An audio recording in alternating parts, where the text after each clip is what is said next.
জয় মা মনসা, জয় মা চামুন্ডা। মাকে পুষ্প জল এমন ভাবে দিতে হবে যেন নিজের গৃহের মাকে তোমরা সেবা করছো, তোমার নিজের সন্তানকে তোমরা সেবা করছো, সেভাবেই কিন্তু ভালোবাসা স্বরূপ মাকে কিন্তু পুষ্প জল এবং প্রসাদ নিবেদন করতে হবে, যাতে মা তোমাদের উপর বিশেষ কৃপা দৃষ্টি পড়ে।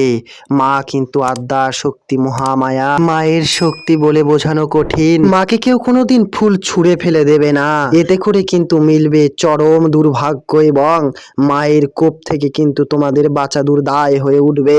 যে কোনো রকম সমস্যা হলে অবশ্যই তোমরা স্ক্রিনে দেওয়া নাম্বারে যোগাযোগ করবে, আমরা অবশ্যই তোমাদেরকে সাহায্য করব। দেশ কিংবা দেশের বাইরে থেকে তোমরা আমাদেরকে যোগাযোগ করছো হোয়াটসঅ্যাপের মাধ্যমে যে তোমরা কিভাবে আসবে মায়ের মন্দিরে, তো অবশ্যই তোমরা কিন্তু গুগল ম্যাপের মাধ্যমে দেখে নিয়ে তোমরা আসতে পারো এই মায়ের ধামে। সবাই ভালো থাকো। জয় মা রাজকন্যা মায়ের জয়।